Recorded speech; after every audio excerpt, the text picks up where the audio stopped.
Good evening. The time now is 6:09 on January 14, 2026. On behalf of the City Council and City staff, Happy New Year to every one of you, and welcome to the City of Westminster City Council tonight. So at this time, I would like to go ahead and reconvene the City Council's successor agency to the Westminster Redevelopment Agency meeting. Meeting is now called to order. Please do the roll call. Thank you, Mayor. Mayor Nguyen, I'm here. Vice Mayor Nguyen, Here. District 1, Councilwoman Fan West, Fan West, aye. District 2, Councilmember Monzo, I'm here. District 4, Councilmember Nguyen. Mayor, you have a quorum with District 4, Councilmember Nguyen absent. All right, thank you very much. Moving on to salute to the flag will be District 1 Councilmember Fan West and invocation by Vice Mayor Mark Nguyen. Please stand. Please join me in saluting the flag. I pledge allegiance to the flag of the United States of America and to the republic of which we stand, one nation, under God, indivisible, with liberty and justice for all. Please remain standing. Heavenly Father, we ask for guidance and directions as matters of importance are discussed this evening. May the decisions made here be to the benefit of all citizens of Westminster. Amen. Thanks to Councilmember Fan West and Vice Mayor Mark Nguyen. My apology for my voice. Over the weekend, I got that, so I try my best. We'll talk slowly and louder so you can understand me. Next is City Attorney closed session report, please. Thank you, Mr. Mayor. All three items were discussed in closed session, and for the record, Councilmember Fan West did not participate in the closed session item relating to conference with legal counsel existing litigation because she is a participant in that litigation, so therefore she should not be participating in that conversation. There is no action that is reportable at this time. Thank you. All right, thank you. Next is City Clerk report, please. Mayor, I have nothing to report. Thank you. City Manager report, please. Thank you, Mayor and members of the City Council. First, the Senior Center is kicking off 2026 with a variety of fun and festive upcoming events. First, please join us for a winter formal dance on Wednesday, January 28th from 12 to 2 p.m. Tickets are $5 in advance and $7 at the door. This will then be followed by a Valentine's Day luncheon on Wednesday, February 11th from 11:30 a.m. to 1 p.m. with tickets available for $5. And the Senior Center will then celebrate the Lunar New Year with a special luncheon on Wednesday, February 18th from 11:30 a.m. to 1 p.m. with tickets priced also at $5. You can purchase event tickets today at the Senior Center front desk or by calling 714-895-2878. Hey, mark your calendars and join us for our upcoming TEP Parade celebrating the Year of the Horse on Saturday, February 21st along Bolsa Avenue between Magnolia and Bouchard. The celebration will begin with an opening ceremony at 8:30 a.m., followed by the parade at 9:30 a.m., featuring vibrant performances, cultural displays, and community pride as we welcome the Lunar New Year together. Premier grandstand seating is now available for purchase, so grab the best view of the opening ceremony, firecracker demonstration, parade, and more. Tickets are available for purchase through the city's website while supplies last. And the final deadline for parade participant applications is February 6th, and sponsorship opportunities are still available for businesses and organizations interested in supporting the signature community events. So don't miss out and apply today. For more information, contact 714-895-2860 or email tetparade@westminster-ca.gov. The city is offering a new small business grant called the Digital Tech for Transformation Grant. Applications open on Monday, January 19th. This grant provides $2,500 to help businesses upgrade their technology. Funds can be used for items like cash registers, point of sale systems, accounting software, or online ordering tools. To qualify, businesses must be located in Westminster, have a storefront, and hold an active city business license for at least 1 year. In addition to funding, the grant includes free one-on-one business consultations and a 3-week educational program designed to support your business growth. This opportunity is part of Westminster's Business Technology Grant Program. Space is limited and will be awarded to the first 25 eligible Westminster business that apply. Also, applications are now open to fill an unscheduled vacancy on the Planning Commission. Applications must be submitted by Wednesday, February 18th at 5 p.m. to be considered at the upcoming February 25th, 2026 City Council meeting. And for more information and to apply, visit the city's website. And that concludes my report for tonight. All right, thank you very much, City Manager. And next is special presentation. Today is very, very special presentation, and that is the introduction of new Police Department K-9. May I ask Chief Darren to go ahead and do that? Yes, Mayor, Council. We're going to be introducing Taz, who is a 1-year-old canine from the Netherlands. He was trained through the Royal Dutch Police Association in the Netherlands. Taz and his handler, Officer Gurkenvich, attended basic canine handler school and successfully completed 240 hours of intensive training. They graduated from the course on December 19th and are currently assigned to our patrol division. Taz will receive narcotic training in the near future and will be a dual-purpose canine trained in both narcotic detection and apprehension. I would like to point out, too, in the audience, Diana Carey, who made a generous donation to the department, making it possible for us to purchase Taz. So thank you, Diana. And I'd like to also say,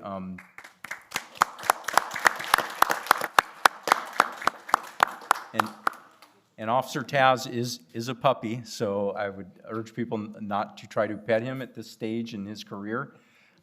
Just like our young police officers, you never know what you're going to get if you try to pet him. So, Counselor, our newest canine. Could you please bring him to the front and have him to the podium and present his speech? All right, I can hear from him. All right. Can you say a few words for you Yeah. can get to know him? Sorry, say a few words. Well, what else is to say? I have the best partner in the whole police department. That's awesome. Not to disparage any of my partners, but I'm very lucky. Thank you all so much for making this possible. Taz is an awesome boy. I'm very lucky to have him. I've been working to have this for a long time. And Westminster made it possible. So did Diana Carey, so I'm very appreciative of that. He's looking forward to help protect you guys and come out and keep the city safe, and he can't wait. All right, thank you very much. Let's put our hands together. Thank you. Thank you very much. Anything else from the police department? Just a suggestion, if the council would like to take a picture with the canine officer, and Diana Carey. Okay. Yes. Would you please come down to the podium? Thank you.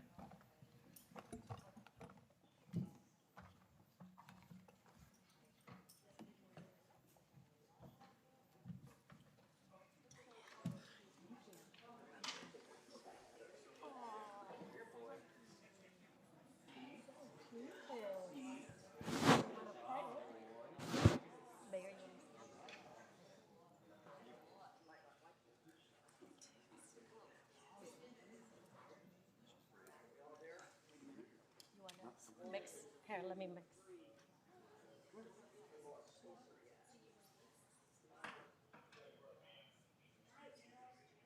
Smile, boy, smile. Oh, one more.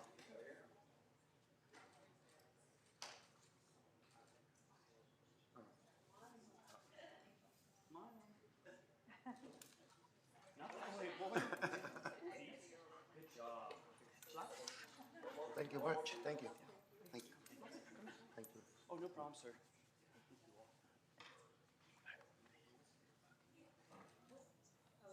Good. Oh, wait, they're not. Are you ready? Oh, are we good? Okay. Thank you, sir. Thank you guys all. He's so cute. A lot of energy. Yeah. Okay, boy. Follow. Thanks, Chief. Thanks, Chief.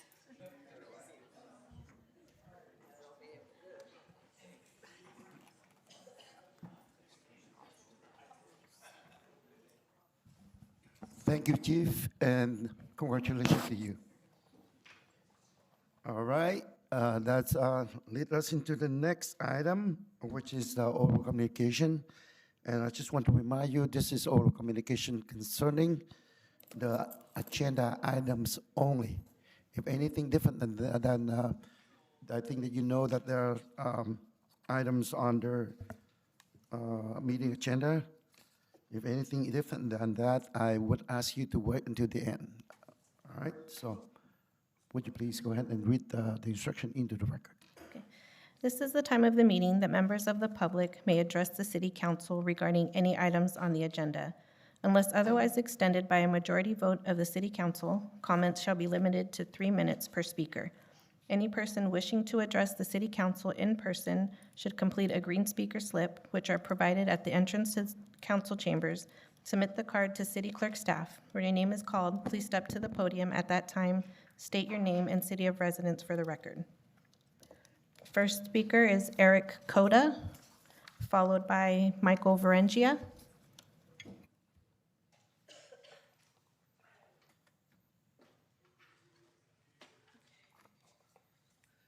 Hello, this is in regards to Proclamation 3.8. This is going to be a recommendation to consider and approve the following proclamations of A, Human Trafficking Awareness Month in January, and B, International Holocaust Remembrance Day, January 27th, 2026. I would like to show support for these proclamations. I think that specifically speaking about recommendation B, I think that this is something very important that we do remember history and how it should not be repeated. But I do urge members of our community to be aware that while this is the correct message, that I think it's the wrong messenger for a few reasons. The specific members of the council have made it clear that they support certain ideologies, specifically ideology that has been tied to neo-Nazi groups by support of DHS slogans. These have been flagged by organizations such as the ACLU and other Human Watch groups. So just something to keep in mind for our members of our community, that we want to make sure that these proclamations are not just empty, hollow, kind of proclamations from our elected representatives, but that it comes from a place of genuine concern and also genuine care for the subject matter, and to not have these things repeat.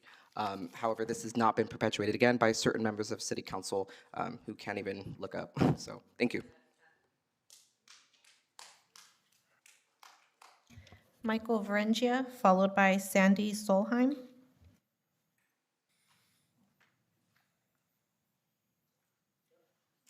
Hello, council I and mayor. believe that he's next. I think Michael Varengia. Oh, is Michael, go next. first. Oh, I'm sorry, I heard my name. Go ahead, Michael. Go ahead. We'll just go by order. Good evening. I'm speaking on item 7.1 and the request to put a plaque over into Sid Goldstein Park. My question on this, and we just went through this a couple meetings ago, having a gentleman's name added onto the signs for All American Way. And that gentleman didn't live in Westminster. He didn't go to school in Westminster. He's never even been to Westminster. And members of the council voted to put his name on a sign. So now we have a request to put a plaque up of a gentleman that was killed in the war in Vietnam. He's never been to Westminster, didn't grow up here, didn't go to school here, didn't have a job here. He never even made it to the United States. If we're gonna put a plaque honoring somebody that was killed in Vietnam, in a real quick search prior to this meeting, I found somebody here that's listed their hometown in Westminster. Private First Class Dennis Lee Williams, part of the 1st Air Cav, who was killed in action 10/3 of 1966.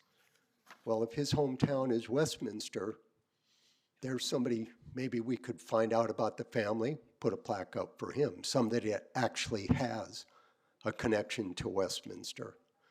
And instead, let's not go off on a tangent here. We have a really nice War Memorial over in the park. There's one small plaque for Sid Goldstein, which, you know, my feelings about that, it's an insult that there's not anything better over there for Sid. And then we have two big wall monuments with pictures of individuals on them that, unless you speak Vietnamese, you have no idea who the people in the pictures are over in the Sid Goldstein Park. So how about if we rethink this and come up with a policy?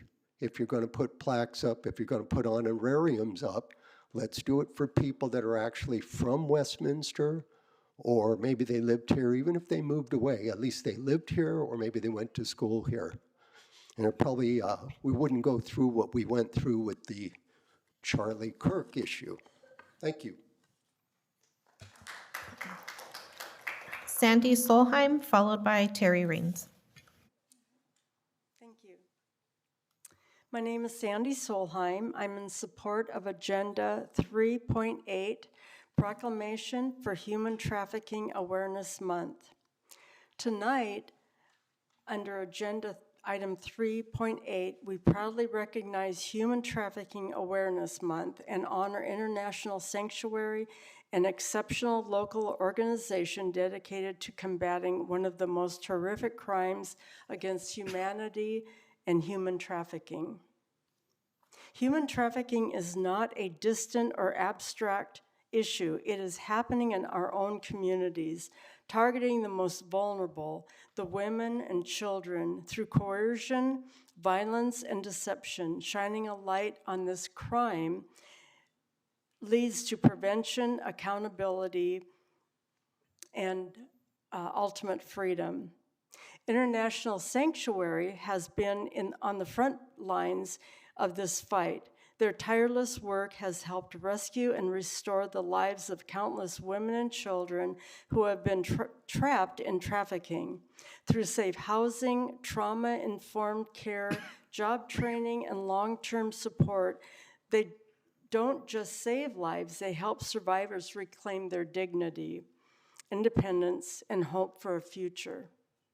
I want to sincerely thank Councilwoman Amy Fan West and the council for bringing this proclamation forward at our council meeting and for ensuring that our community recognizes both the gravity of human trafficking and the incredible organizations working to its end. It's important for Councilwoman Amy Fan West having brought awareness to this issue that too often remains hidden and gives a voice to those who cannot speak for themselves. Thank you, Council and Mayor. Final speaker, Terry Raines.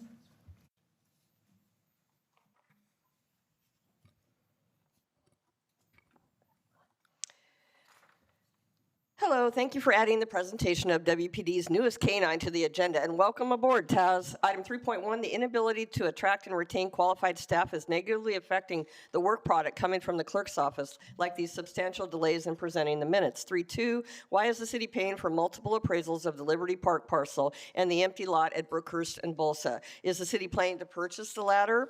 5.1, the current policy for officials requires council approval for all travel over $50. This proposed policy increases it to $1,500 or any amount over the adopted budget. The trigger should be $1,000, not $1,500. The policy prohibits paying for a hotel stay within 50 miles of us. Absolutely. I was stunned that some council members expected and were paid for hotels at conferences less than 10 miles from here. FYI, the $86 Los Angeles per diem and the $191 lodging GSA rates include Orange County. Lodging shall be for single occupancy rates only. We're not paying for your family vacations, Amy. Section 6, no-show and reimbursement, because, Amy, you are a notorious no-show. And my favorite, Section 10, violation of this policy, AKA F around and find out. 7.1, another plaque request for the rear of the War Memorial at Sid Goldstein Freedom Park. Staff should have presented you with images of the existing plaques like they did for the commission, but the Parks Commission got this one wrong. Only an 8.5 by 5.5 inch plaque should be approved, not an 8 by 9. But staff highlighted to the commission that the plaque honoring the late Paul Jacobs measured 18 by 14 inches installed on the opposite side. Talk about apples to oranges. Captain Jacobs served 5 combat tours in Vietnam, including as commander of the USS Kirk during Operation Frequent Wind, the evacuation of Saigon. He took in 16 South Vietnamese helicopters filled with refugees, famously pushing empty aircraft overboard to make room for more people. He rescued nearly 200 evacuees directly and then led 32 Vietnamese naval vessels carrying tens of thousands of refugees on a 1,000-mile journey to the safety of the Philippines. His actions are credited with helping save 30,000 lives, South Vietnamese, from capture or execution, for which our refugee community is eternally grateful, versus a South Vietnamese lieutenant, Ton Tat Nguyen, whose only claim by his family is that he was killed in the line of duty, as were 250,000 South Vietnamese military personnel. The Jacobs plaque should have been narrower in size because it doesn't even fit between the 2 panels and it looks sloppy. The city can't accommodate every request for a plaque for every soldier who died in the war. We don't have room for 300,000 plaques. This plaque for Ton Dat Nguyen should only be approved for the 8.5 by 5.5 inch, not 8.9, because there's no justification for the larger size. Item 8, we can talk about anything under this council subject matter jurisdiction, period. Charlie, your BS campaign speech about one such matter before comments even began was a blatant attempt to dissuade and intimidate us into silence, was a violation of law. F around and find out. Your time is up. Next, we move on to consent calendar. All matters listed under the consent calendar are considered routine and may be approved by a single motion, followed by a roll call vote. There will be no separate discussion of these items unless members of City Council or staff request that specific items be removed from the consent calendar for separate action or discussion. With that, I pull item 3.8. I second it. Motion to approve the remainder? Is there a motion to approve? I just did. You do? Is there a second for it? I second, Mr. Mayor. Okay. Yeah. All right, so we have a motion and second to approve the remainder of the calendar except for 3.8. I have a motion made by District 2, Councilmember Monzo, seconded by District 1, Councilmember Fan West, to approve the consent calendar minus 3.8 pulled for separate discussion.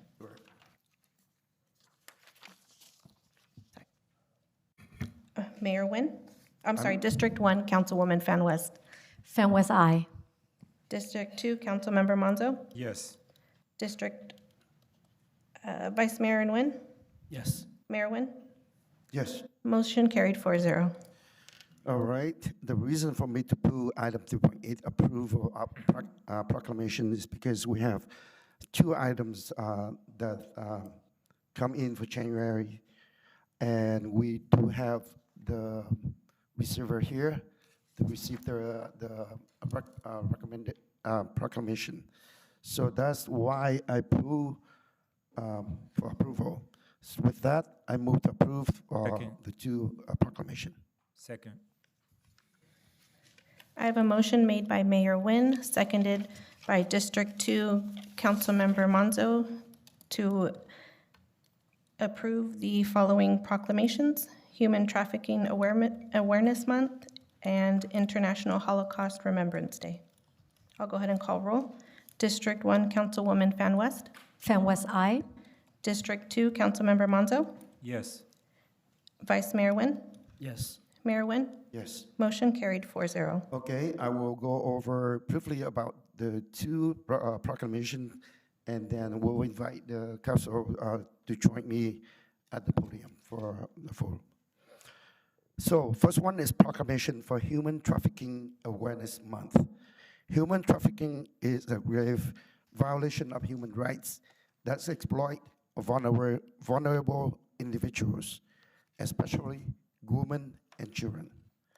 Human trafficking occurs in communities across the United States, including Orange County, often in plain sight, making education, prevention, and survivor support critically important.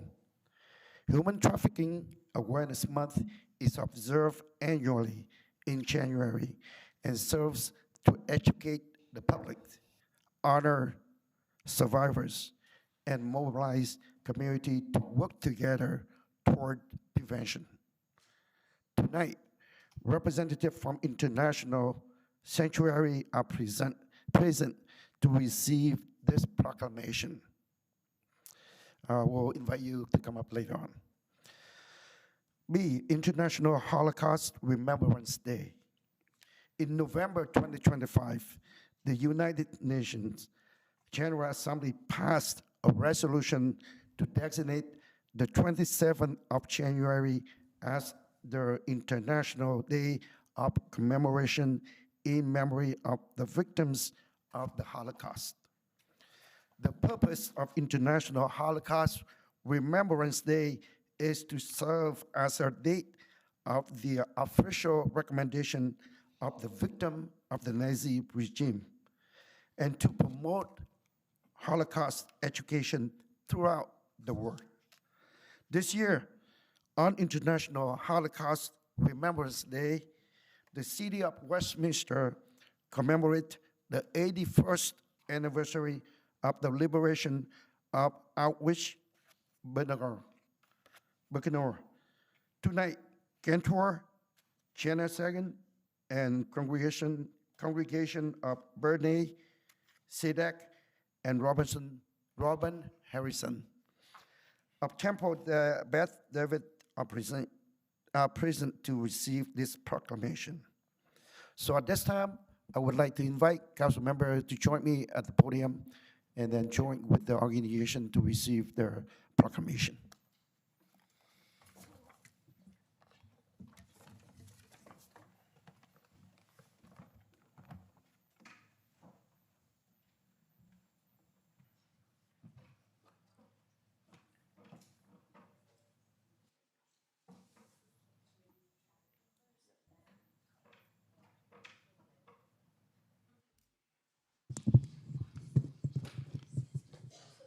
First, testing. 1, 2, okay. First, I would like to invite the group from Human Trafficking Awareness to receive Awareness Month. So I read it already, so on behalf of the City Council and City staff, we would like to present you with a proclamation. So here it is. So I would like to ask you for a few words if you don't mind.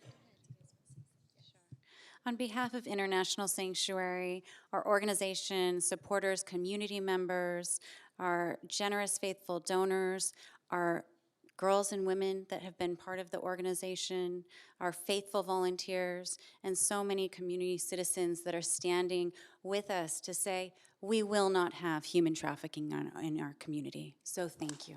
Thank you.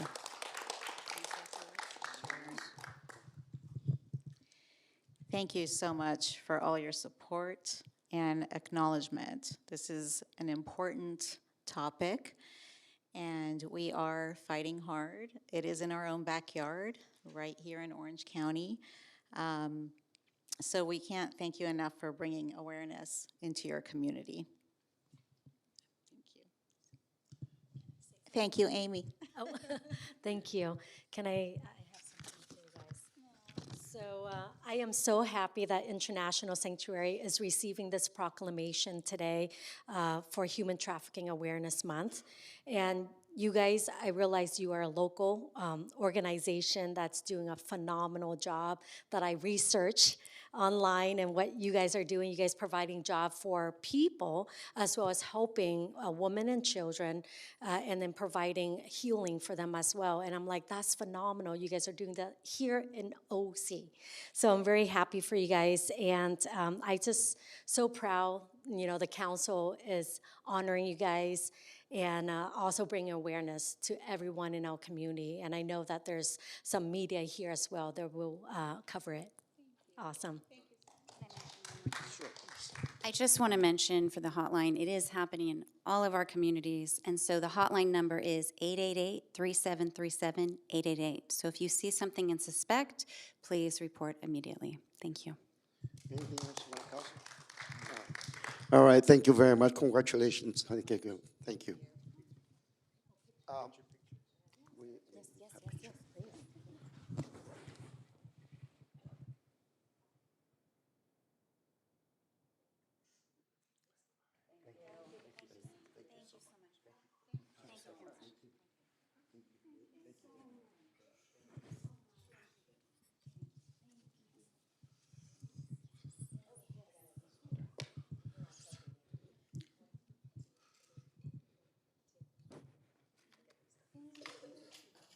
Next, I would like to invite someone who received their proclamation for International Holocaust Remembrance Day. All right, would you please come up? All right, thank you. All right, yeah, you have more than one. So how many you have? Just come up and join us here.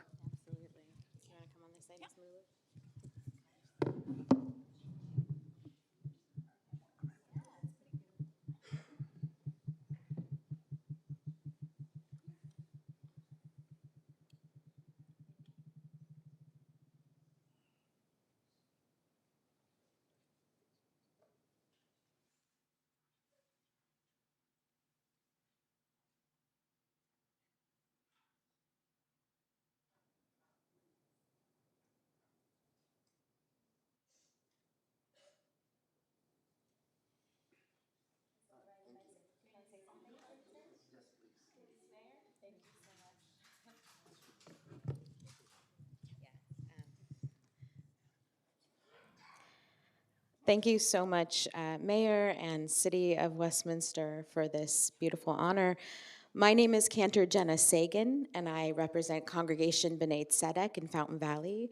And I'm joined by my dear friend and colleague, rabbinic intern Robin Harrison of Temple Beth David, along with members of the Jewish community throughout Orange County. Together, we offer our sincere gratitude to the Westminster City Council for this proclamation recognizing International Holocaust Remembrance Day. This acknowledgement is deeply meaningful, particularly at a time when anti-Semitism and vitriol are rising across the United States and are felt acutely by Jewish communities in Orange County, as well as the surrounding regions. In moments such as these, public recognition and solidarity matter deeply. The Holocaust was a systemic murder of 6 million Jews, alongside millions of others, by Nazi Germany and its collaborators. Remembering the Holocaust is not only an act of honoring those who were lost, but a moral obligation to bear witness, to educate future generations, and to reaffirm our shared responsibility to stand against hatred, bigotry, and dehumanization in all forms. We are grateful for this public act of remembrance and for the City of Westminster's commitment to memory, education, and the values of dignity and justice for all.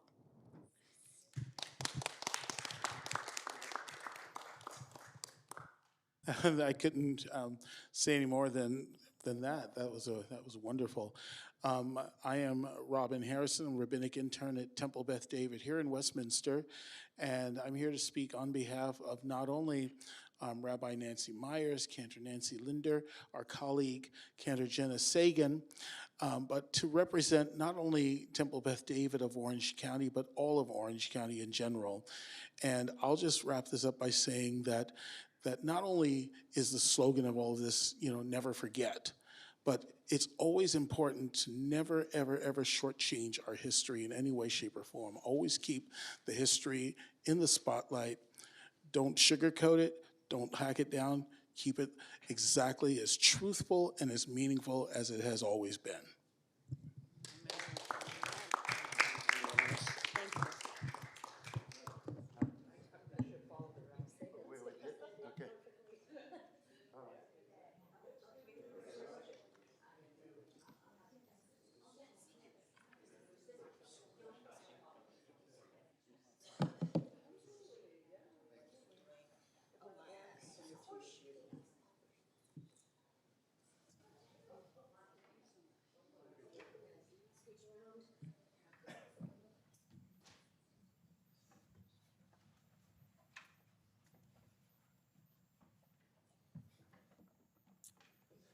For the two proclamation that I read to you earlier, it's just briefly.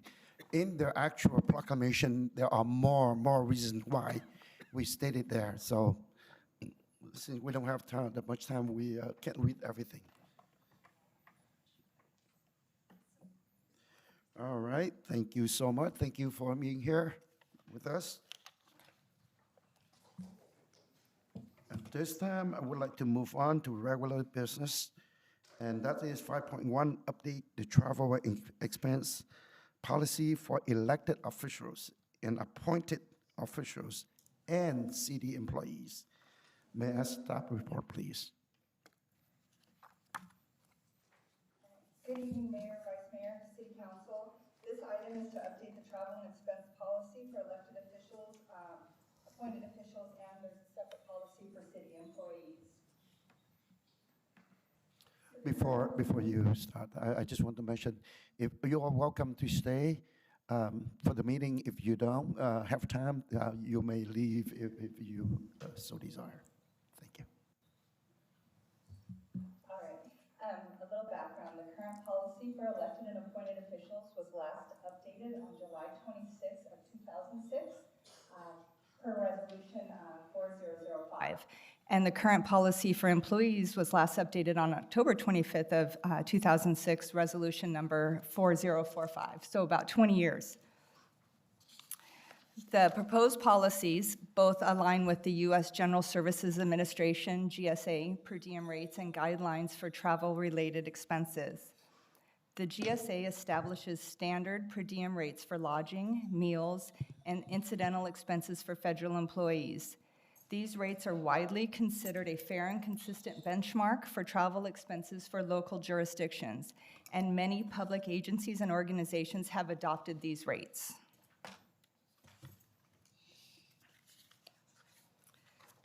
So I've provided some summaries of the proposed policy. Meal reimbursements or per diem will follow the current GSA rates based on location of training. So it depends on where you're traveling to, and that's the rates that will be in effect. The current standard per diem rate is $68. There are 296 non-standard destination areas that have a higher rate than the 68. For example, Los Angeles area is a non-standard area and has a higher rate of $86. The proposed policy also includes language to reimburse the first and last days of training at 75%. So if traveling to the Los Angeles area, this would be $64.50, and if traveling to a standard area, that would be $51, just for the first and last day. The policy allows officials and employees to use the conference or activity group rate, but it also incorporates the use of a government rate or the GSA rates based on the location for lodging. These rates are updated annually and are publicly available on the GSA website. Following the GSA guidelines, the policy prohibits hotel stays within 50 miles of the city, absent city council approval for public officials and city manager or department head approval for employees. In both policies, receipts will be required for all lodging, transportation, and incidental expenses not covered by the per diem. Elected and appointed officials will need city council approval for international and out-of-state travel, expenses exceeding annual budget amounts, and total expenses which include registration exceeding $1,500 per trip per member. City employee travel must be pre-approved by the city manager or department director. The current policies include a baggage handling fee of $1. The revised policies add a checked baggage handling fee up to the airline's baggage cost, plus a carry-on baggage fee for the airline travel, and for lodging, the fee is up to $2. The current policy includes 15%, but the revised policies recommend 20%, which is consistent with GSA guidelines.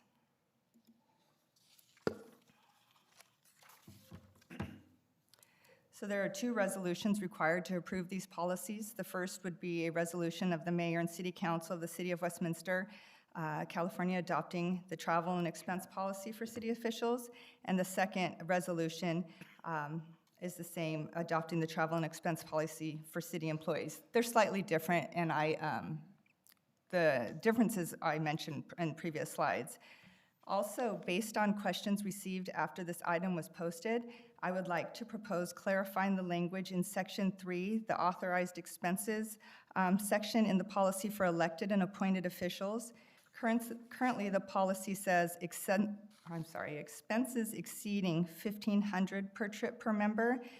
But to clarify that, I'd like to change it to say total expenses, including registration, exceeding $1,500 per trip per member. And I'm available for questions. Okay, thank you very much for the presentation. Can you go back to that slide that you just mentioned about the $1,500? Yes, this one? I didn't see it yet. So it says, the slide says total expenses exceeding $1,500 per trip per member, including registration. The policy that was included with the agenda item does not include this including registration piece. It's just to clarify it, Mayor. Yes. Yeah, the including registration just clarifies what the total cost is. There's some question about if the $1,500 included, registration fee for a particular event, or is it just the, travel expenses, et cetera? But it's all expenses. Help me to understand that the $1,500, including the air flight and everything, airplane costs? Yes. So total expenses on, as indicated as that, it would include your registration, your hotel, your lodging, and then any transportation that you would have. If there is airfare or like your Ubers or Lyft, rideshare options as well. I don't have any problem if that's the standard, but I believe that, the airfare and also the cost of staying at the hotel for, let's say 3 days, sometimes it costs you $100 or, $1,500 limitation. I don't know whether we can make it there. Well, so it's, and maybe Aaron can clarify this a little bit more as far as, so you're budgeted annually for trips that we have essentially accounted for. So those would include like the League of California Cities Conference, City Leaders Summit, and there's a few other ones as well. The more expensive ones that would exceed $1,500 or are close to that, they're generally out of state anyway, which requires you to come back. But we've estimated that based on the trips, looking at some of the the trip costs that we had last year, the expenses didn't reach $1,500 per council member. So you would say about $400 for airfare round trip on a particular trip, and that's on a higher estimate. Hotel rooms probably about $200 a night. Some of these are generally 2 to 3 nights, and it doesn't hit that $1,500 threshold. Okay, we'll open up for our question. But remember, last time we also have the limit of $50 per diem. So now we increase that up to 68, right? The 50, yeah, it's the per diem is 68. And then for some areas, more than that. It's a little bit more in some Okay, areas, so it would depend on where you're We'll take traveling. into consideration too. I'm sorry, say that again? It will take into the total consideration for the. Yes, for each location, yes. Yeah. So I don't know whether the $1,500, to me, I don't know whether $1,500 is enough for a trip. No. It doesn't limit it, it just requires council approval, and like the city manager said, all the out-of-state travel requires the approval anyway, which is actually in the current policy as well. Okay, all right. Okay. That Any was, question? yeah, that was just, the question that I had, Mayor, was about if that $1,500 included the registration, but it just simply means if it exceeds total, that it needs council approval. If it doesn't meet, if it's less than the $1,500 threshold, then it doesn't need a council approval. That's what's in front of us. Okay. So that's it. Thank you. Anything else from the council? I mean, I Just guess wanna Mayor, if I can, I guess a recommendation on that as well, because you do have an annual budgeted amount, which is, 25,000? yeah, 25,000. What could be differentiated, to make it a little bit easier and more flexible, because there are going to be some conferences that are obviously grossly under 1,500, and some that are going to be, within that margin of 1,500, above or under. If council would like, we could consider expenses exceeding any annual budgeted amounts for the above reference authorized expenses, or, let's see, expenses exceeding 1,500 per trip. So it's not a, let's see, it would be, sorry, I had to think that out loud for a second. So if it's already budgeted within your annual budget and it's not exceeding the 25,000 that we already have, then, then we won't, I would say we wouldn't necessarily be too concerned on 1,500. Let's say there's a percentage that you want to, if it's 10% above, or you build in some kind of ratio, because we don't know if prices are going to go up for certain things, right? But if we've exceeded your annual budget for it, for whatever reason, prices go up, then we'll just come back for, for anything that's exceeding the amount. We can certainly adjust it to do that, give it a little bit of flexibility. Vice Mayor Nguyen? I'm just glad that these policies have been updated. Thank you, staff, giving us more clarification in terms of the policy for elected official and city staff. So with that, I move for approval. Second. All right, my motion is second. With, Yeah, I did. Okay. can we do the amendments the city What's the city amendment? manager spoke about? As is, as amended. As amended, as per what you said before. So What did I say before? well, I think you were just talking about different, so there's a couple ways you could do this. One would be to just increase the flat amount to be from 1,500 to say 2,000. That's a very straightforward way. I think that might solve the issue, because if you've got, let's say, $800 fee for attending the conference plus $200 a day, and that's 3 days, that's $600. I'm already at 1,400 plus, to your point. So maybe if you want to increase it to 2,000, you could also have a sliding scale. There's different ways that we could do this. Okay. I'll Want to increase it, or you want to? I'll increase it to the 2,000. Okay. Yeah, threshold. Are you I okay with second that? it. You Yes, second I'm good. Okay. Thank you. All right, so. the Yeah, I second that.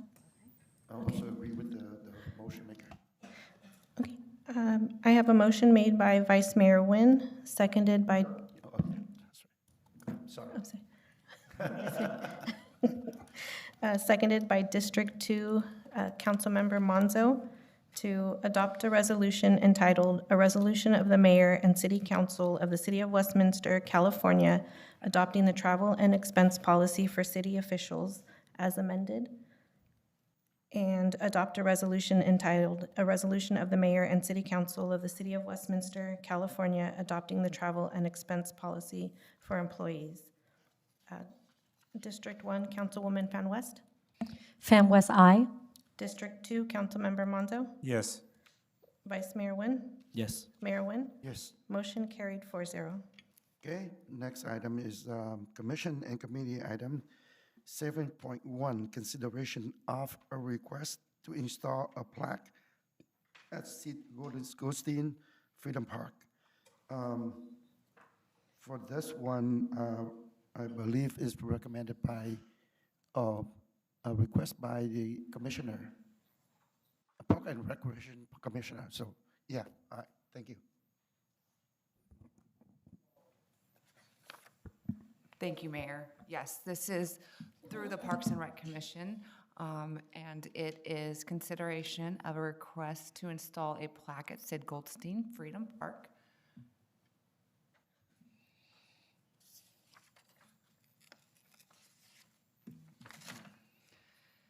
The recommended action is to consider the Parks and Recreation Commission's recommendation to install a plaque at Sid Goldstein Freedom Park to honor the late Lieutenant Ton That Nguyen. Just some background and discussion in accordance with Resolution Number 5094, duties and responsibilities of the Monuments and Memorials Committee were reassigned to the Parks and Recreation Committees. These duties and responsibilities include serving in an advisory capacity to the City Council to provide independent review of all new requests for proposed monuments, plaques, donor tiles, structured markers, any other memorial, and modifications to existing monuments on any city property. Staff received a request from Hong That Ton and Ursula Yor, brother and sister of the late Lieutenant Ton That Nguyen, for an 8 by 9-inch bronze plaque honoring Lieutenant Nguyen to be installed at Sid Goldstein Freedom Park, located at 14180 All-American Way. This request was presented to the Parks and Rec Commission at its meetings on September 9th and November 10th for review and consideration. Some background on Lieutenant Ton That Nguyen. He served in the Armed Forces of the Republic of Vietnam. He was born on October 14th, 1946. In 1971, 4 years after training, he graduated from the Dalit Military School of Political Warfare as part of the second graduating class. Lieutenant Nguyen served in Division 5, 7th Regiment, 3rd Battalion, 9th Company under the command of General Lee Von Hung. On May 11th, 1972, Lieutenant Nguyen was killed in the city of An Loc, Vietnam. At the time, the South Vietnamese government listed him as missing in action because his remains were not recovered. His family later learned that he had been killed along with members of his battalion during heavy rocket fire from the North Vietnamese forces in Viet Cong. On April 30th, it marked the 50th anniversary of the fall of Saigon, and also 2025 marked 53 years since Lieutenant Nguyen's death. At the September 9th Parks and Recreation Committee mission meeting, the commissioner expressed support for recognizing the late Ton That Nguyen and requested minor revisions related to the proposed plaque and design and consistency with some existing plaques currently at the Vietnam War Memorial, including size and style of the plaque corners. The updated designs were presented to the Parks and Rec Commission on November 10th, and after reviewing the revised designs and supporting materials, the commission supported the proposal and recommended that this request be forwarded to the City Council for your consideration and approval. The approved request was for the 8 by 9 plaque, bronze plaque with squared corners to be installed at the proposed location near the right rear of the statues. There's a overhead diagram, and the supporters will coordinate installation with our Public Works Department. Fiscal impact: the requesters are responsible for supplying the proposed plaque and its installation. No city funds will be used towards the installation of the plaque. Consistent with other plaques and monuments in city parks, the city will be responsible for maintenance and replacement if damaged. In conclusion, the mayor and city council should consider the recommendation from the Parks and Recreation Commission for the installation of the plaque at Sid Goldstein Freedom Park, or provide direction. So with that, I can answer any questions, and we do have family. The requester is present tonight to answer any questions. Okay. All right, thank you very much. And I want to thank the Park and Recreation for proposing this to the City Council. At this time, I would like to open up for council comments, if there's any. Yeah. Yes, please. Thank you, Mr. Mayor. So Vanessa, you were saying that the family are here. Can we get them up here? And yes, they're okay, present. Great, thank you.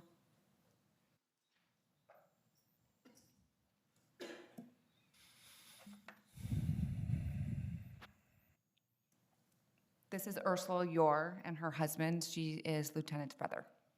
Okay. Thank you.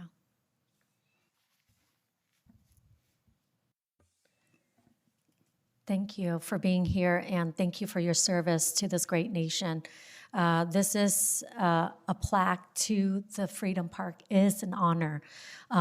So I know that you guys brought up, I know some of the residents have brought up comments saying that, how is it fair that we have, your brother versus the other that lives in the city, to have their name on the plaque. So if you can elaborate, I want to give you guys this time to answer that question. Okay, in my opinion, my brother, he's got sacrificed his life to defend a city from a communist invasion and save many lives. His body never recovered. He fought for freedom. He is significant to protect us. His courage should be remembered by all of us in honor for him to join his great comrade by placing his plaque in a Freedom Park. And thank you for your consideration. And sir, do you have a few words as well? Is that your husband?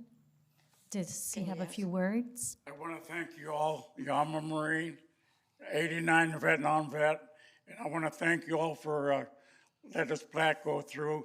And my brother-in-law, Tong Tok, rest in peace, and locked somewhere in Vietnam. Thank you all. All right. Thank you. Happy New Year. Thank you.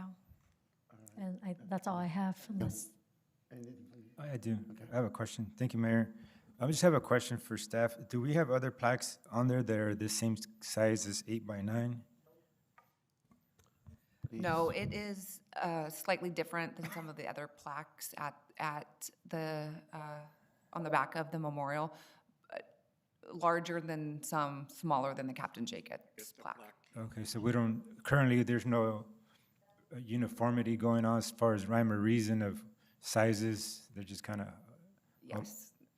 There was a standard upon development of the monument with the donor plaques that were initially installed.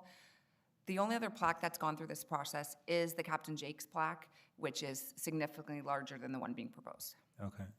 And structurally, is it going to be proposing challenges going forward? If this one may fit there, but what if somebody else proposes a different size plaque? Is it going to be an issue? I'm going to defer to our Public Yes. Works Director on that Some- one. I yeah. apologize, Jake. So.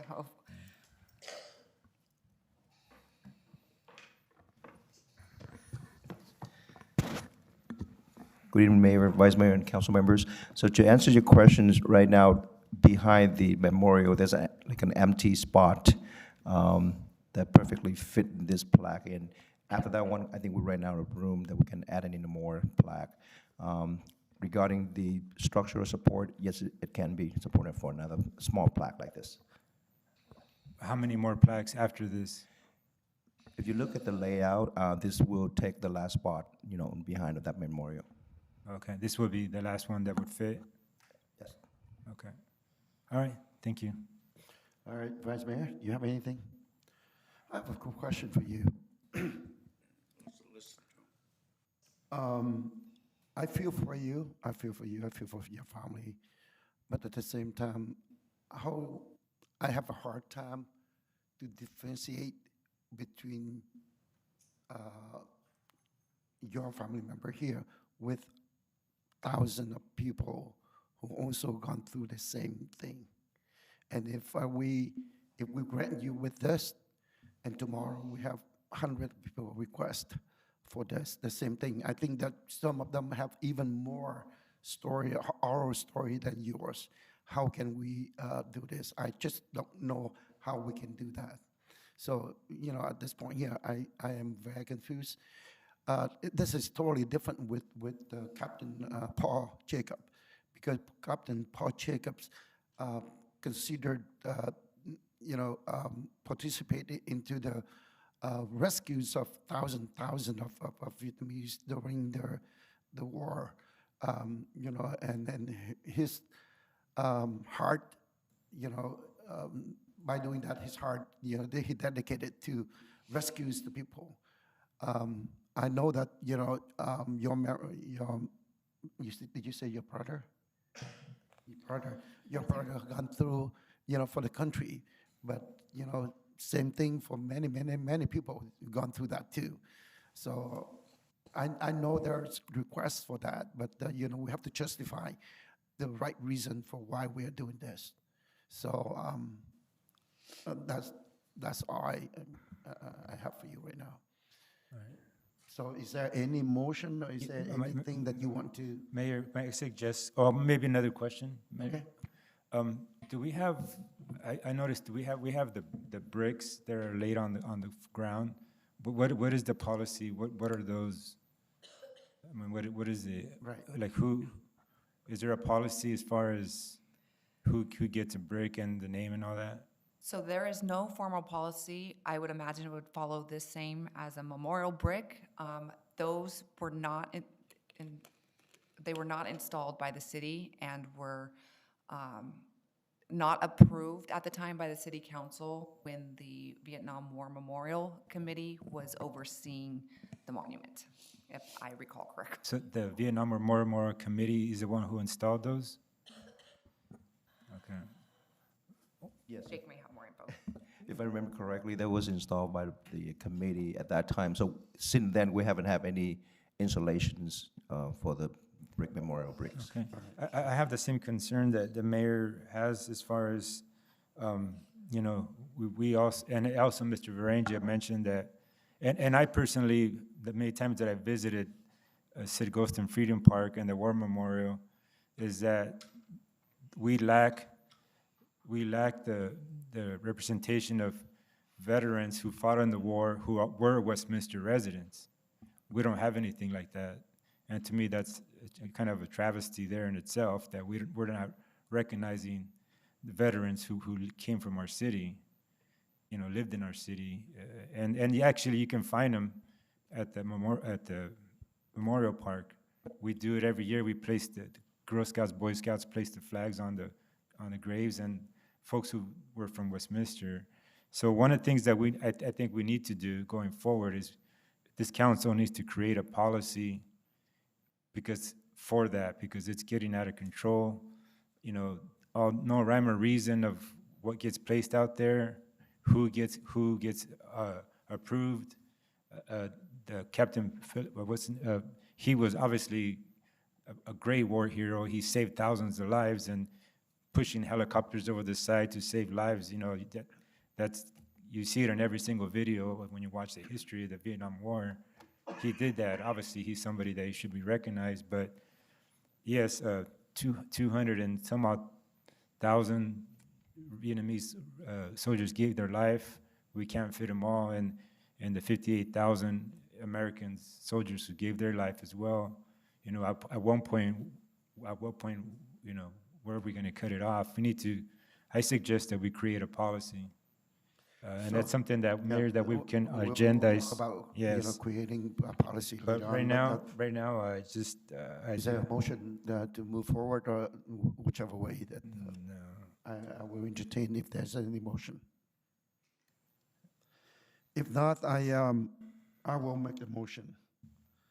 I think that at this time here, I think we need more information. The information that I got from the staff report is very much the same, thousand of people that I have.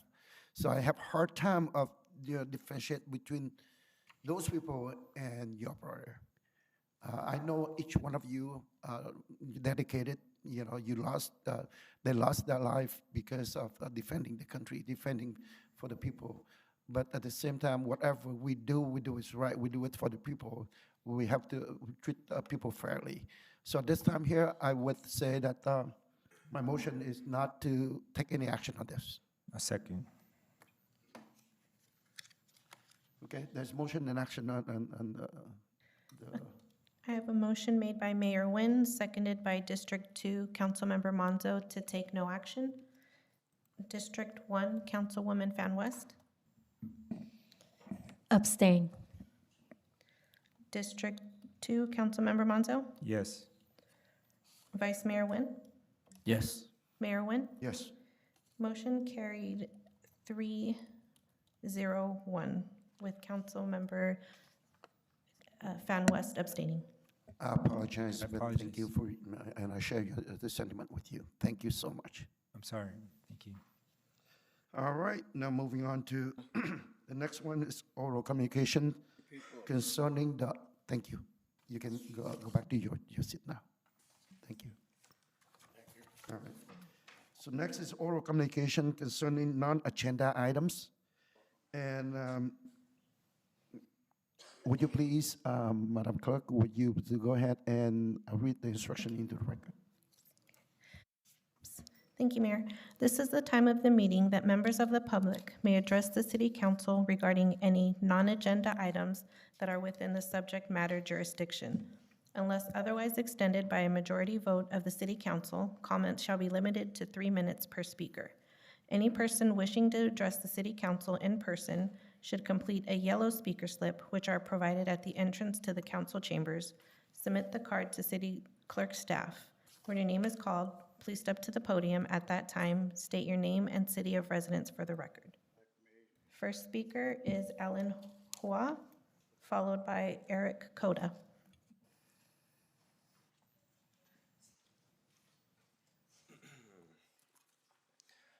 Good evening, Mayor and City Council members. My name is Alan. I am a resident of Buena Park, and I am here on behalf of the Westminster High School Smoke-Free Parks Club. Thank you for giving me the opportunity to speak tonight. So I also have some informational packets for you all if you would like to see it right now. So I would like to address the issue that directly affects the health, the safety, and the cleanliness of your community, which is smoking in public parks. So to begin, I would like to share some data the club has collected. We have conducted 2 park cleanups at Buckingham Park, one in 2024 and one in 2025. So during those cleanups, we collected 382 tobacco products in 2024 and 284 tobacco products in 2025. Now, this included cigarette butts and vape waste, which is very concerning because the park is used by children and families, and it's also located right next to our school. What's even more troubling to me is that Buckingham Park is just one park, because Westminster has many parks across the city, and if one park alone contains this much tobacco litter, it raises the question of how much more is scattered throughout our other public spaces right now. Now, on a personal note, I have a baby brother at home. We usually spend time together at the park where I live. And so parks should be places where families feel safe, safe from litter, safe from secondhand smoking, and safe for children to play without exposure to harmful substances. So Buena Park has already taken a strong and responsible step. They have adopted a comprehensive citywide smoke-free policy in 2023, which bans smoking, including tobacco, e-cigarettes, vapes, in all city-owned recreational areas such as parks, playgrounds, trails, sport fields, public event spaces, outdoor dining areas, and even multi-unit residences. So any violation is subject to fines, which ensures the policy is enforced. And so I strongly urge the City of Westminster to consider passing a similar smoke-free parks policy, which doing so could promote a cleaner, healthier community for everyone. So thank you for your time and consideration.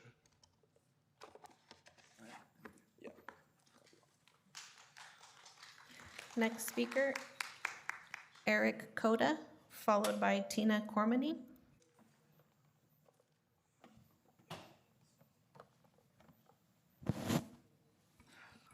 Hello, my name is Eric Koda, and I'm a citizen of Westminster. I kind of wanted to touch on, I believe it was in regards to the plaque.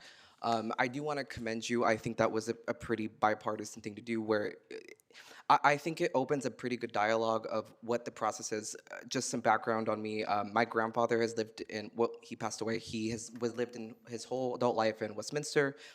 He was a Purple Heart recipient in the Vietnam War. So I do think there is some value in having sort of like a system. So I thought that was a very good kind of way to open that dialogue up. So just, I guess, like a question, would that be, because I know there's nothing formalized, is that something that you foresee kind of going through like a written, because I know like with measures like we had a mural painted on Westminster Boulevard and housing, there was like a written testament. So I guess just to run it, I know we just talked about it right now, but just something that I wonder if that's a process and how that would happen. And I know it was continued, was that continued to the next city council meeting or it's? Not yet. I can answer that. No, it's not. But at the same time, I believe that Councilmember Menzo mentioned about it. Probably will have he will initiate or bring up the item for the next meeting. Okay, that would be good, because I think that really opens up a dialogue, and I really appreciate kind of the reaching over, and I think that was a really collaborative effort on behalf of the city council. Of course, she's not here, but just something to speak on is that I really find it sort of dismal to have these like empty claims. So she's back. Welcome back. Basically, with these empty grandstanding claims of inviting these very wonderful groups, by members of our Jewish community, as well as members who represent members of our marginalized community of victims of sex trafficking, very much people who are there's a word, I'm a blank, but very vulnerable populations. I had a career in social work. I've worked in women's correctional facilities. I've worked in this field, so I have a bit of understanding. I've assisted doctors who have performed research in places such as detention centers, which are known for being areas of sex trafficking. So my question, I kind of get whiplash hearing Amy Pham come down, take pictures with these folks who come down here in good faith, only to be posting on her public Instagram about praising efforts by DHS and these groups who are targeting vulnerable people. And why is it that these immigrant women who are identified and who DHS has said that we target based off of skin tone, why are those women not being represented as vulnerable populations, especially with the opinions of Amy Pham West? Why are those women not being ignored and coming up here and taking pictures with these groups? It's just not in good faith, and it's like I almost get whiplash. She's up here laughing when people are speaking. She can't even look at us. And it's just, I implore you guys to have the same sort of dignity that you had with reaching over and being collaborative, and that's something I think that City Council should adopt more. Thank you. Thank you. Tina Cormany, followed by Michael Varengia. Good evening. It's your local neighborhood-friendly neighborhood retard. I'm Tina Cormany from the San Pasqual Band of Mission Indians, part of the Kumeyaay Nation. Anyways, I'm here today because of the Westminster Mall vandalism. This wasn't just the teenagers' fault. This was a type of energy building up for some time now in the community. The Westminster Mall shouldn't be used for political games. These children deserve better. For the parents,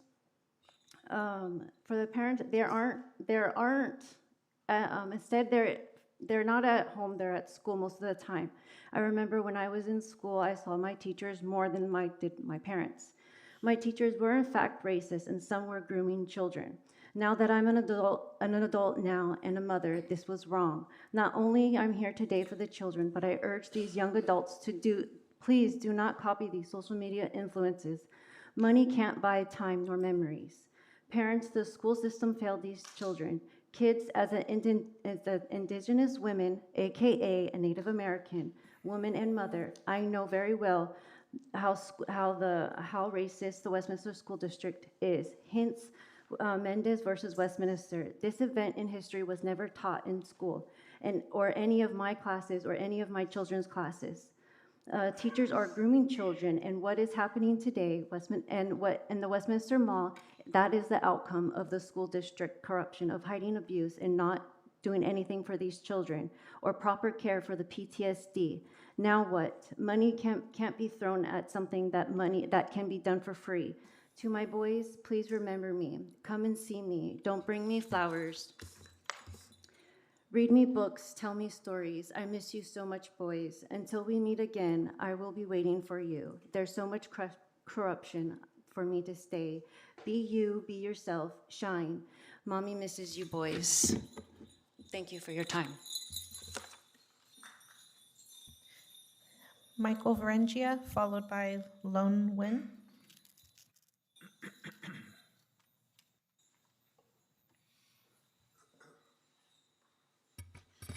Thank you.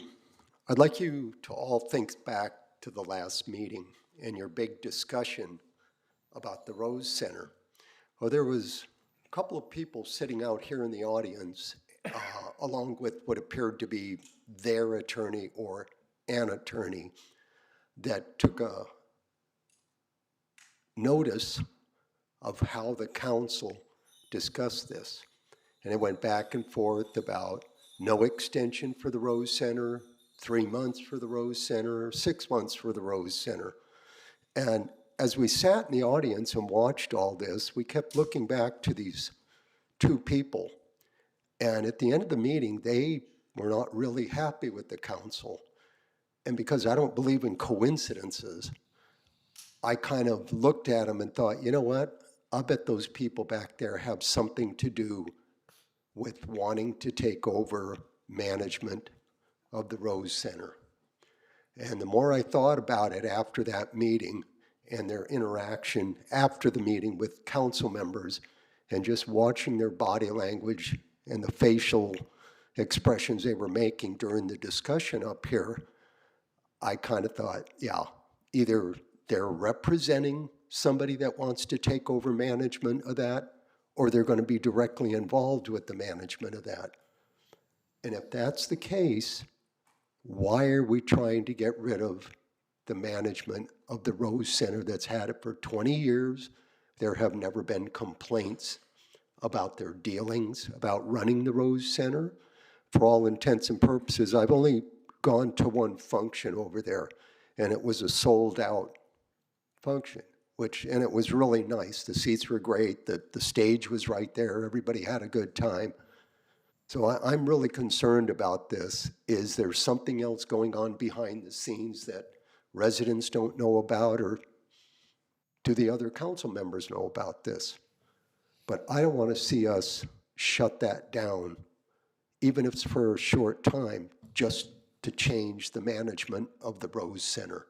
It's not fair to those people that run it, and it's definitely not fair to the residents of this city. And the last item I'd like to speak on, it looks like we're going to have another opening on the Planning Commission. Councilmember Mark Wynn, can you find it within yourself to reappoint Laura Rose back to the Planning Commission? The last two people, I guess, didn't work out. They weren't a good fit, I suppose. So keep it in mind. Thank you. Next speaker, Lon Nguyen, followed by Donald Link.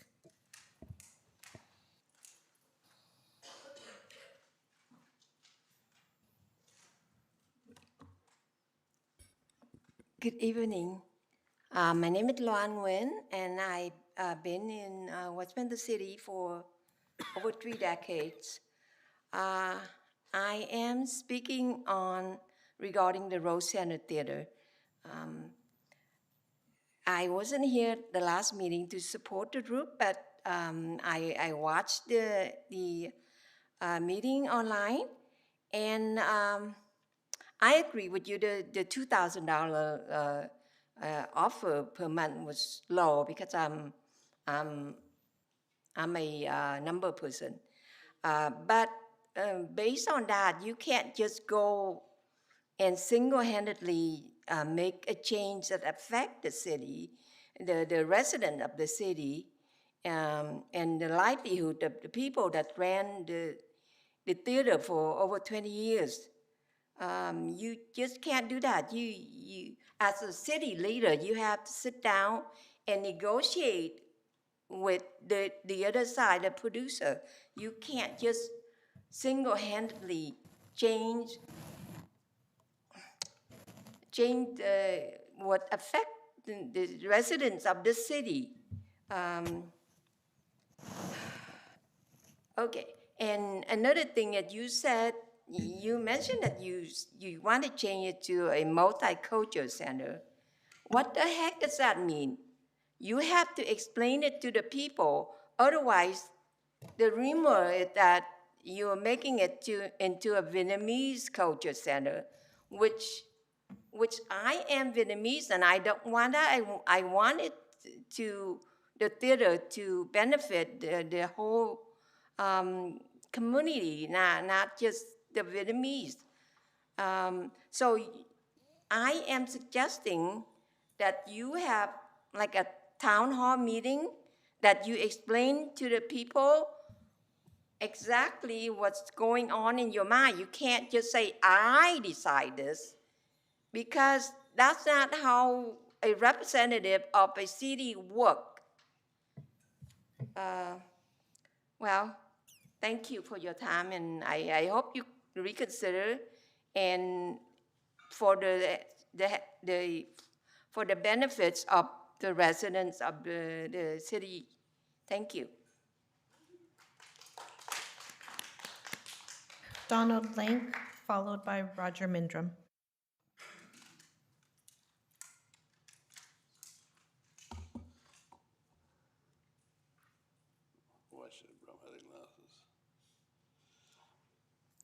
How did the city not see this coming, Westminster Mall?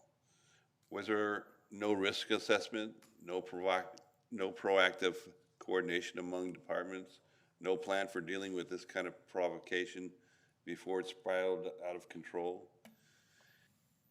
And that leads to the next issue. Are the YouTube individuals, they're easily found, who trespassed while filming, whose conduct helped cause and amplify the incident, being prosecuted? Are they being held financially liable? Entering private property without consent is trespassing. Remaining after being told to leave is trespassing. Filming while provoking for profit is not protected activity. It's an unlawful conduct. There's no way a negative comment about the police, this is in no way a negative comment about the police force, who responded numerous times with many arrests at great expense and physical exposure. When that behavior goes unanswered, it sends a message that Westminster is an easy target. And that is a message the city cannot afford to broadcast. This incident now lives online forever. Our city's name is attached to it. The damages property values, business confidence, and the basic sense of security our residents deserve. And I would add that only a few months ago, this council, with the support of 3 members in addition to the mayor, chose to advance the naming of All-American Way to Charlie Kirk's name, despite overwhelming opposition from Westminster residents, who are still against it, and you're still going to do it. That decision also put Westminster in a national spotlight. This incident now compounds that exposure, but in a worst possible way. When the city repeatedly places itself in controversial national narratives, it must doubtly prepare to manage the consequences. The preparation was clearly absent there, so I request straightforward. Establish serious protocols for anticipating viral provocations, and provide the committee with clear measures that our city's reputation and safety, private property will be protected at all costs. Question: was there any ex parte conversations with a certain Fountain Valley performance company that we don't know about? Thank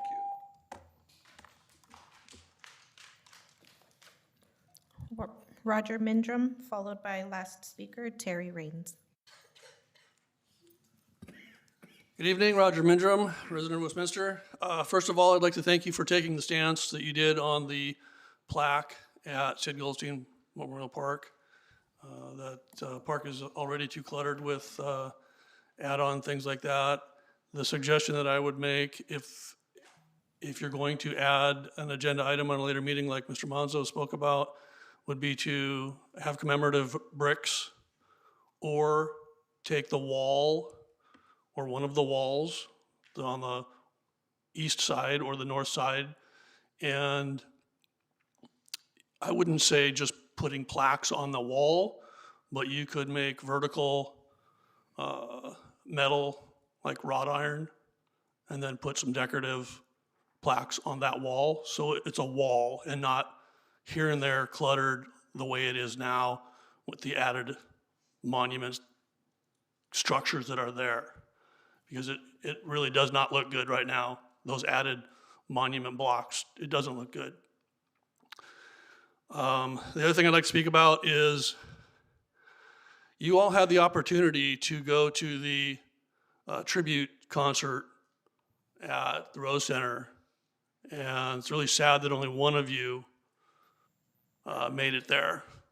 And I don't think anyone in this community is surprised at the one person who did make it there, was Mr. Carlos Bonzo.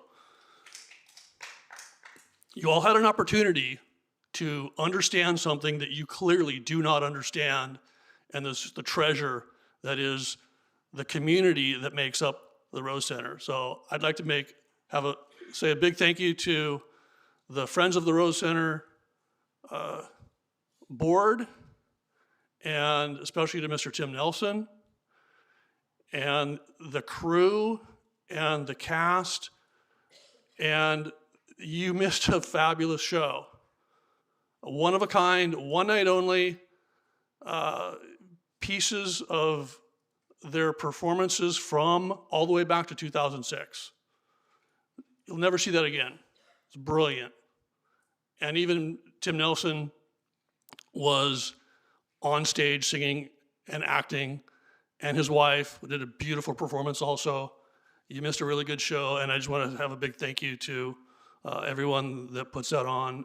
And you really need to consider extending the contract, because you think that you're just removing the board, but you don't know that the heart and soul that you'd be removing is also removing the countless families that have been putting on shows there for 20 years. Why are you shaking your head, Charlie? Go ahead. Why are you shaking your head? You're done. I'm done. Okay. Last speaker, Terry Raines.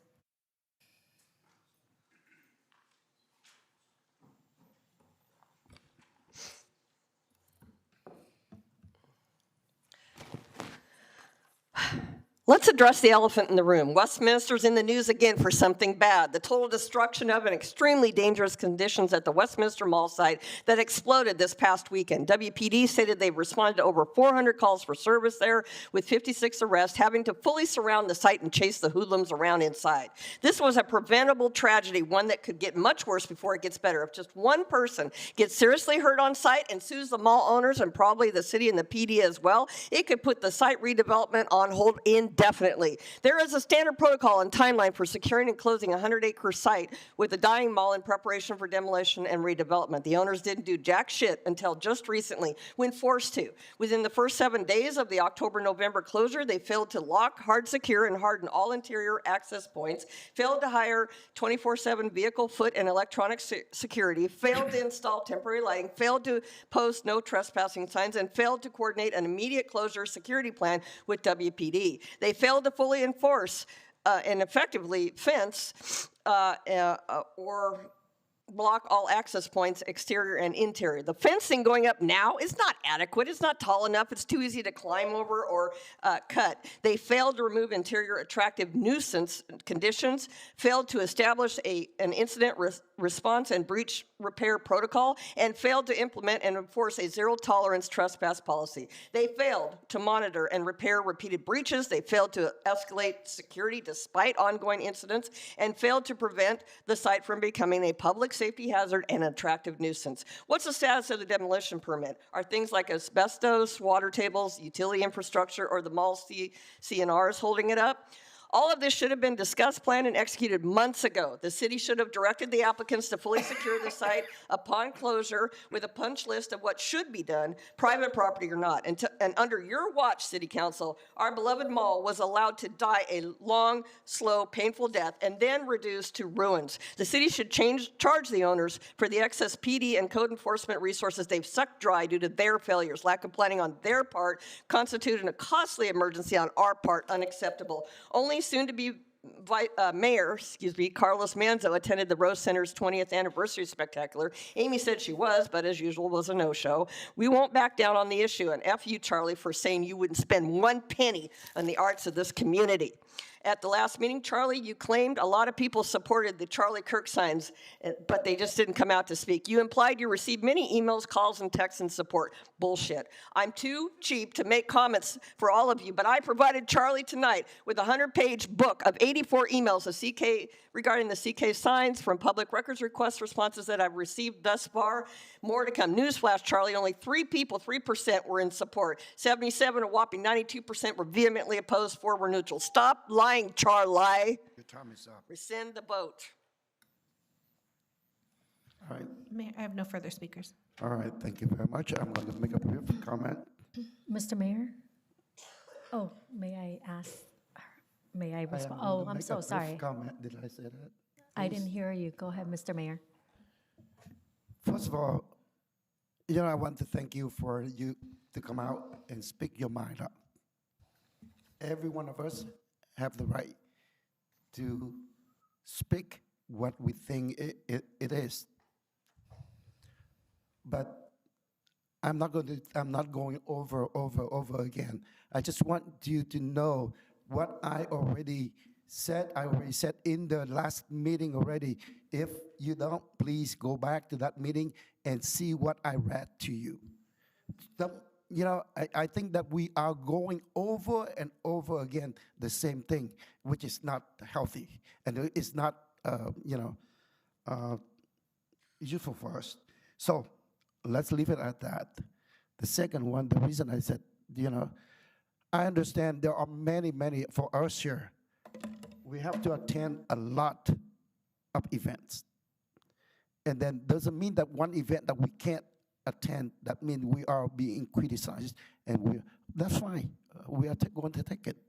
But at the same time, I just want to let you know, I have my family arranged to be out of town. You think that I'm going to stay here and let my family go? That's something that I need you to understand. So anyway, I want to stop here, and Councilmember West, go ahead. Thank you. So I guess the last comment was concerned regarding the Westminster Mall. May I have the chief to confirm this? For this one, Because I want him to confirm the no. public. I'm not going to let that happen. Go ahead and state this is the oral communication. I understand that, Go but I ahead- just go want ahead to and- address Go ahead the, and address briefly what you want to say. okay, so can you address the resident to let We'll them do know that about later. Westminster Mall? Do it later. Yes, Councilwoman. So that way you confirm to the community what you're doing and how you're keeping public safety and whatnot. Yes, Councilwoman. So the mall, I want to remind everyone, is private property. It's not owned by the city. It's not a police department facility or anything like that. With that said, we've responded to over 400 calls since October, October 2025, and that's the month it closed down. So since that month to date, we've responded there well over 400 times on calls for service. We've also proactively made arrests responding to calls, and those arrests are over 65 to date. There's only so many arrests we can make, and there's other things going on in the city and a lot of other private property we need to patrol as well so that it doesn't get out of hand. So with the resources we have, I'm actually pretty proud of our police officers who have been out there a lot. And have made a lot of arrests and a lot of work. That said, I went out there personally myself. Actually, the assistant city manager at the direction of the city manager went out there with myself and my deputy chief. We made an arrest. Okay. I want to thank you. I want to thank you for that.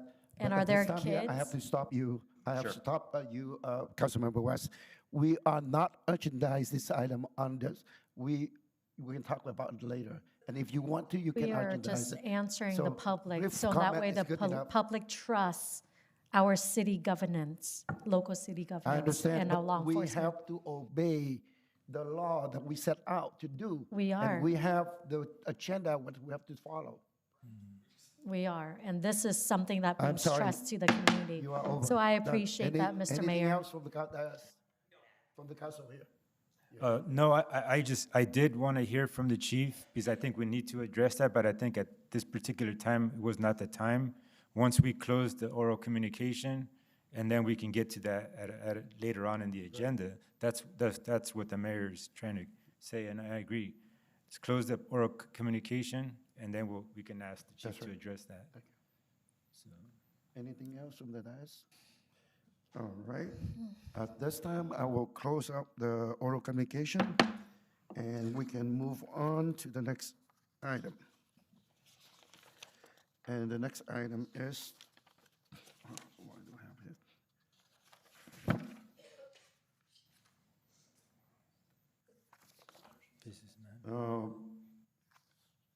We did that already. Okay. Next item is going to be comments and requests for agenda item from the city council and agency members, including AB 1234, report when required. So let me start with Councilmember West. Can you, hold on, I'm trying to, my computer just didn't turn on for some reason. I'm sorry. Do you mind coming back to me, Mr. Mayor? Okay. Councilmember Menzo? Thank you, Mayor. Yes, Chief, please continue, and I didn't want us to make sure we address the mall issue. I just know that we got to jump the gun a little bit, because we are, as some of the members of the public mentioned, we are in the news a lot, and people seem to get the wrong impression that somehow that we, the city, are responsible for the security of private property. And I wanted to make sure that we educate the community who's watching about, what is the truth about that, and then what is our responsibility, and what can we do? So. Yes, Councilman, and that is correct. It is private property, just like so many other businesses and residents and apartment complexes throughout the city, and that's one area. Now, did it have a spike last weekend in calls for service? Absolutely. In fact, out of the 65-plus arrests we made to date, 50 of those occurred basically last week to now, especially over the weekend. We think it went viral, if you will, due to a TikToker that went out there, filmed it, and then a lot of other TikTokers or YouTubers went out there and did the same, and it promoted a lot of people visiting it, vandalism and graffiti and whatnot. But we, like I said, we've made a tremendous amount of arrests in a short period of time. We're working with the property owners and management, and I know the city manager's office is as well. They are being responsive. They've boarded up areas again and again because it's being broken into. And I think that's about. Yeah, for sure. I just wanted to make sure that we address it, that we didn't go this meeting without that. Yeah. My concern is the time expended by our PD, because as you know, if our officers are, addressing this and going there, taking the time, we're taking time from the rest of the city and other emergencies that may come up, and that puts the rest of our community at risk. Yes, and in fact, you're talking times. Yeah. I believe last weekend alone, our officers logged 40 hours of time associated with the mall. That's a long just time. over the weekend. That's a long time. And my concern is the property owners not doing their due diligence to their part to make sure that they secure it. And it's like, what about cost recovery for us? That's something that, I don't know, I don't want to get into this, if we can't speak about this, because of the Brown Act, because it's not agendized, but it's been in the news so much that we had to address this to the community. So maybe bring this some information back to us, as a council. I recommend that you agendize it. It's for next time for the update from the police. If I may, Mayor? Yes. So city administration is looking at all possible avenues to address the situation, and we're in constant communication with our city attorney. There is a possible process, and if and when that moment arrives, we will that will follow the process, which is our city attorney can explain at a later date, if that's interesting. Yeah, at a later date, for sure. Okay, and I just want to personally thank all our officers who have been, gone out there and addressed all the calls that have been out there, and I know one or a few of our officers got hurt on the process, which that is not good. So just please thank the team for us for doing that, and we just need to get a handle on this, so thank you. Thank you. And next, I want to, thank you. I think city manager. Oh, okay. I just wanted to add something if I may. I know that I understand that there's a lot of frustration because obviously, you see this wonderful site and you remember what it used to be and you look at what it is now, and it's definitely not an image of what it used to be in our community. But there is a misconception that the city hasn't been doing anything or has not been communicating with the mall owners. And I do want to say that, as early as before, obviously before the mall closed, the city's always been in communication with the owners, and we just want to stress that the large building itself, the contiguous building with with the mall site with stores attached, Target, Sears, Macy's, it is owned by two separate owners, and sometimes they need to resolve what they need to resolve to come to a consensus on how they want to to monitor that property. So, I would say staff has been out there since the closure. Myself, I've been out there along with our ACM and other staff members, even as, like I said, he went yesterday, but we went right before the holidays. And I can tell you then, aside from the graffiti and the vandalism of, trash cans that were tipped over, et cetera, we really didn't see the kind of destruction that we're seeing right now that has gone viral over the week. And I just want to make that clear that, between that point that we came out before the holidays to now, it just seems like it's it's something that's resulted from just, YouTubers or bloggers going out there and advertising, if you will, that this is a place where you can, destroy things, vandalize, and trespass, and giving the misconception that it is an abandoned building. There's a portion that's closed, but Target's still operating there. There are other businesses on that site that are still open, so it's not an abandoned site per se, but unfortunately, we did see an increase of illegal activity to where we are now, but there is a misconception that, it's been like this the entire time. It has not, and staff has been diligently working with the owners to resolve the issues as they come up. So I just wanted to make that clear. Yeah, thank you. Yes, and as everybody can understand, the history of this mall and what it's meant to this community, and many people from around our city grew up there. So the emotions of it closing was one thing, and then to see it being vandalized the way it is, it makes it even worse. So it's just very sad. So thank you very much, City Manager. Next, I want to, as far as one of the agenda items that came up before us today, I think we need to, I want to agendize for us to create a policy for plaques or bricks or something that we need to do out there at the St. Augustine Freedom Park. So right now I don't want to get into details. It's a conversation that we need to have, but I think something that we need to work on. So I want to agendize that for a future meeting. Look at that. Thank you, Mayor. Please. So that's it. So that's for a future meeting. I have a motion made by District 2 Councilmember Monzo, seconded by Mayor Nguyen, to create a plaque policy and bring at a later date. Thank you. So District 1, Councilwoman Fan West. Fan West, yes. District 2, Councilmember Monzo. yes. Vice Mayor Nguyen. Yes. Mayor Nguyen. Yes. Motion carried 4-0. All right, thank you. And I want to just make a comment on some of the speakers, and I understand your frustration, and there's something that I feel strongly about is, I think it was Mr. Cota. Words are just words, as you mentioned. Without action, people, it's just words. People can say whatever they want, and if you don't follow it up with action, if you don't live your life by your words, then there's just words. So it's something that, especially nowadays, it's with the, what our communities are going through right now. It's it's something that we need to really keep in mind as we, conduct ourselves, and we're out there trying to represent the community, and hopefully we're all doing a good job. And I know that we're never gonna make everybody happy, but we gotta do our best to listen and try to act accordingly. So I just wanna say that, and again, thank you, Chief, and please thank all our officers for the job they've been doing at the mall, and just in general everywhere else. And I'm not gonna forget about our fire department. I know I wanna make sure I do that. And thank you, team and staff, and welcome back, and a happy new year. And I hope everybody had a nice break. So hope everybody had some enjoyed. It was really well.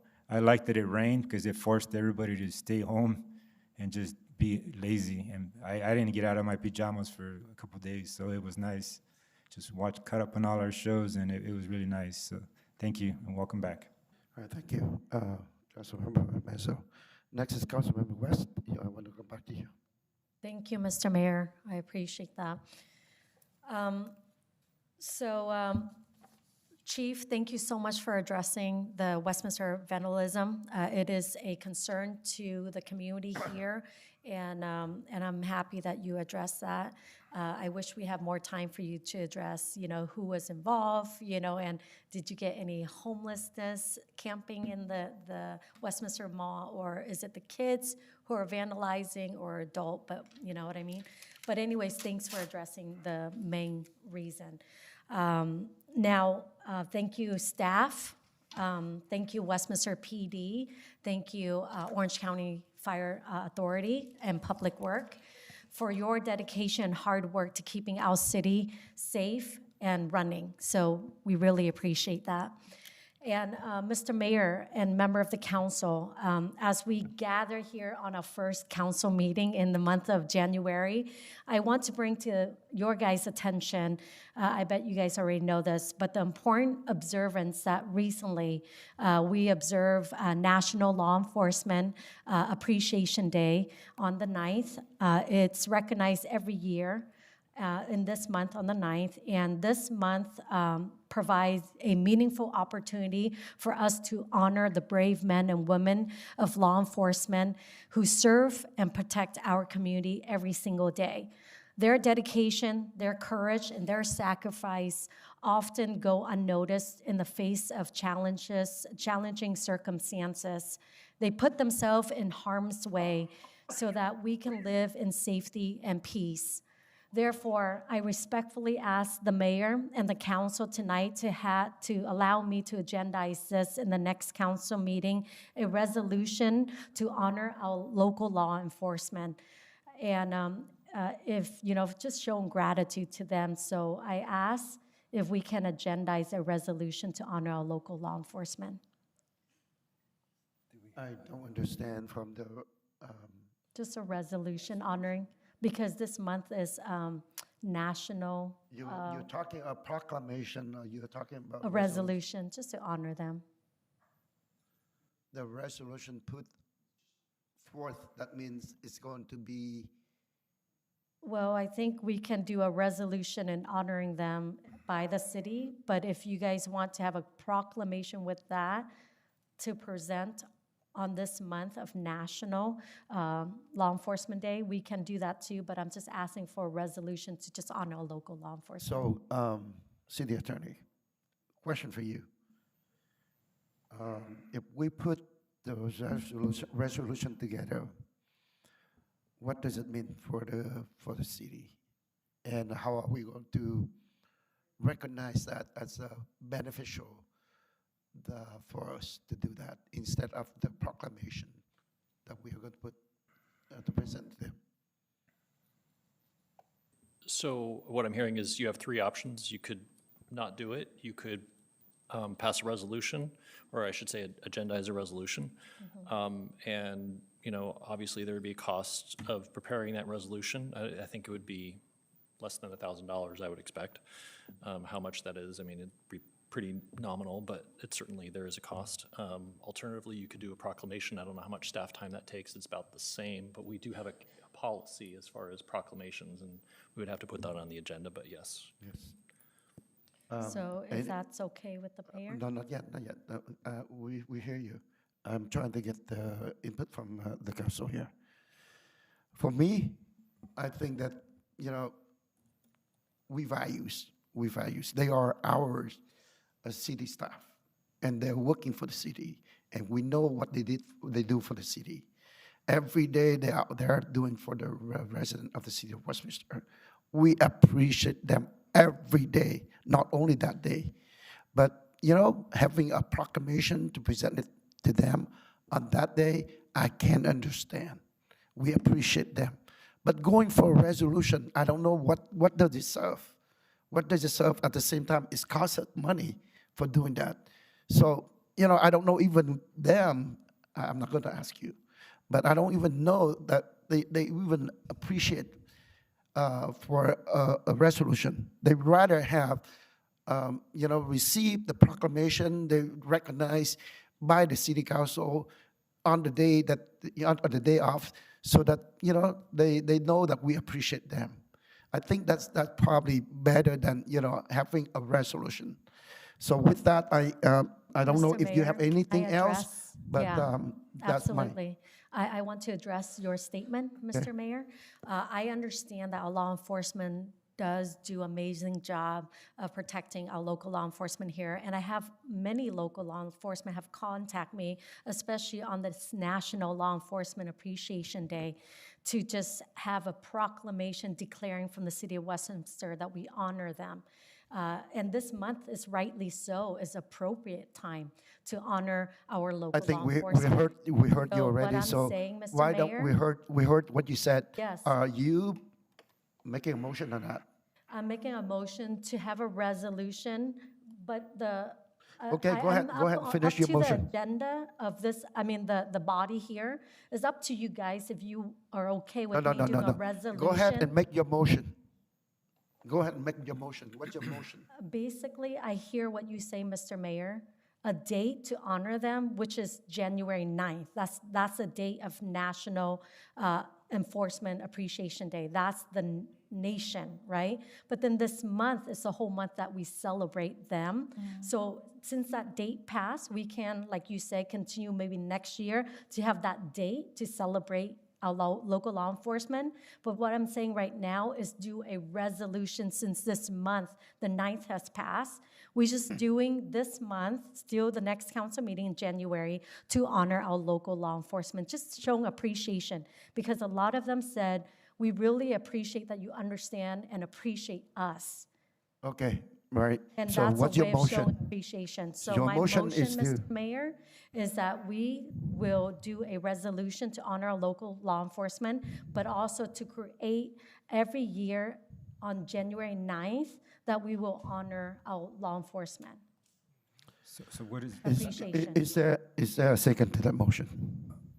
Well, I have a question before. I get Okay, into- please. So what is, I'm all for, because yes, it's January 9th already come and gone, but I'm for definitely honoring our police officers on that day. But what is best? Maybe I missed that, city attorney. Is it to do a proclamation or?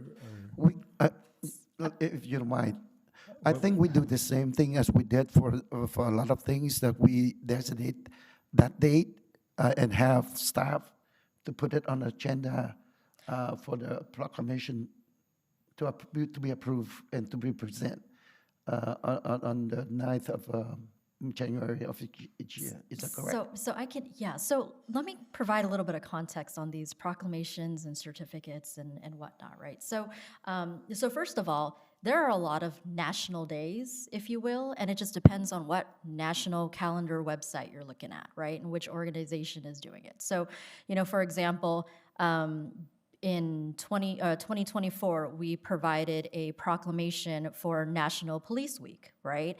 There's a Law Enforcement Records and Support Personnel Day. There's also Animal Control Officer Day, and there are a lot of different things. And, you know, I love all my staff equally, and there are lots of days and things that are proclaimed for staff and different, you know, different proclamations that have been provided over the years. And some of them are in the forms of certificates, right? But generally, these types of recognitions have been historically done as proclamations and or certificates.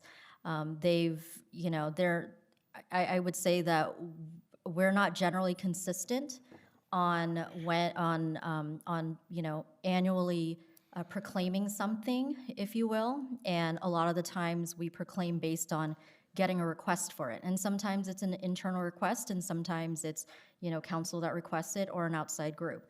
But I would say that if there is a desire for council to, you know, proclaim or honor something on a regular basis, there are dates that are pretty set, right? So Municipal Clerks Week's always that first week. Public Works Week is the third week of May. You know, PD weeks, and they have certain days and stuff. Maybe it might be worth a conversation for this council to take a look at some of these long-standing days or weeks or months, if you will, and kind of give us a baseline so that we know every year we're going to proclaim this particular day or proclaim this month or proclaim, you know, this week until council decides you want to change that list again. But you know, in the past we have proclaimed and showed a lot of love to our PD in various ways. I think we go, thank you very much for that. I think we go in depth of the discussing this item, which is, you know, we may, you know, violate the PRO Act. So we are not going to take it further. But I Mr. want to Mayor? add- no, hold on, I am talking, please. But I want to ask you, for all the proclamation that you did every year, like public works, things like that, do we have a resolution for that? You don't have, no, we don't have resolutions. Okay, That's so why if I'm we don't have a asking. resolution for that, do we need to have the resolution for this in order for you to To do it every accomplish the year? thing? No. Okay, so that's good enough. At this time, we hear you. So is there a second to that motion? There's no second, so the motion fell. All right, anything else from you? Oh, it's unfortunate that, you know, it's just a resolution. It doesn't cause any harm, but especially during this Please, time. we don't talk about it anymore. am- Go on. Go Mr. on Mayor, and it's do whatever you my need to. time. I'm reclaiming my No. time, so let me finish, It's Mr. your Mayor. time, but and we stop already interrupting me. May I go- finish? No, if you go No, for different. may I finish? If This you is my go for time. different items, yes. But if This you go is back what to I'm that- talking about. It's my time. It's AB 123. But that and that's doesn't my mean, time. that So doesn't I'm mean that you reclaiming my repeat the time. items that we So, already talked Mr. about. Mayor, can you please be patient and be Go respectful ahead and of your state colleague what you want to of their talk about. time? Thank you. I really appreciate that. Okay, so so I guess with that, I'm sorry, law enforcement, this is a time where No. I think, Mr. Mayor, I'm still talking. May I finish? No, That's, I am going to shut you off right now. If you cannot talk. I have the right. I am running this meeting. It is, but If I may, the discussion of that item already gone through. I am opening for you to talk. Yes, okay, then do it. okay, so anyways, I got interrupted. So, you know, as we understand this month, Martin Luther King Day as well, and I want us to be mindful of why we honor Dr. Martin Luther King and his profound impact on humanity and America. Guiding by his deep Christian faith, Dr. King stood firmly on moral truth, justice, love for one another. He reminded our nation that all people are created equal under God and call us to live out his commandments through courage, compassion, and peaceful action. His legacy, Dr. Can you King, briefly continued talk to about it in the challenge motion? us to walk humbly, Councilmember West. act justly, and to love mercy. Councilmember West, You are not going to read the whole chapter about this. I'm just asking you, if you want to agendize this item, go ahead and briefly state why you want to do it. And so we can vote on that. It is your time, but because we can't violate the Brown Act. There's no Brown Act. There's, We're not discussing. no. Go ahead and briefly and talk about it. I'm not going to sit here or people sitting here for you to read us a chapter of that. Mr. Mayor, can you please turn on the mic so I can finish? Unless you briefly talk about that item and then motion so that we can. Yes, but not for you. If I may. Yes, please. So legally, you can only speak, quote, briefly on an item. So the general rule of thumb is anything longer than a minute or two is not brief. So the request from the mayor is that you make a motion to discuss at a future item. So the question is,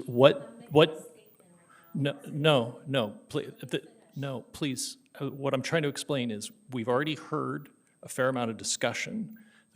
What he is asking is, what is the motion? The question is, what is the motion?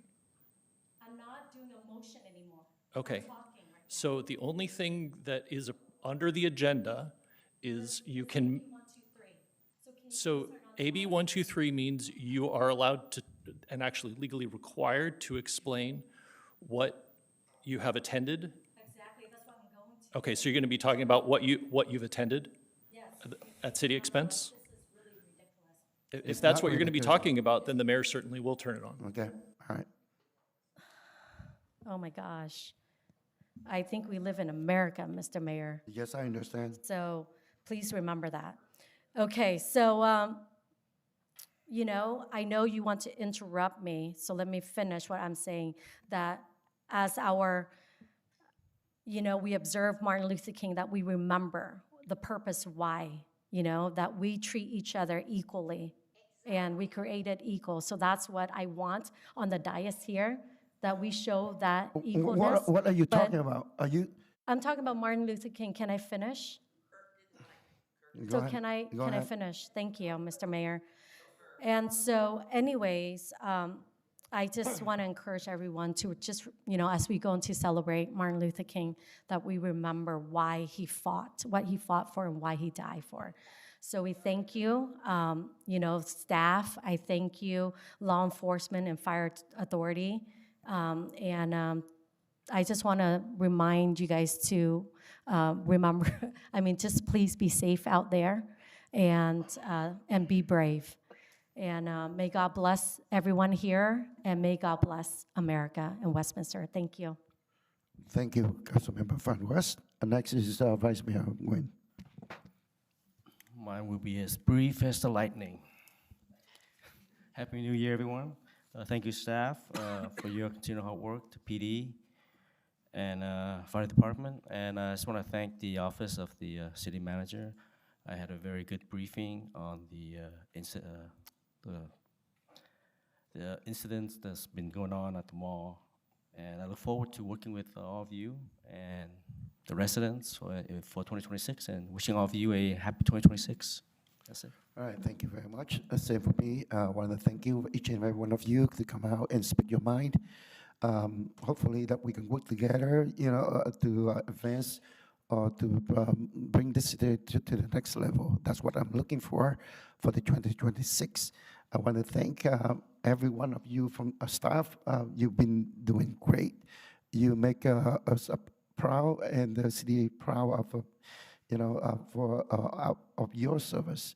And I want to make sure that, you know, we are together on everything that we do here. Once again, thank you very much for being here, and thank you everyone for your hard work.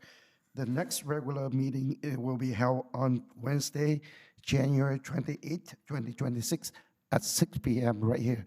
Thank you very much, and meeting adjourned.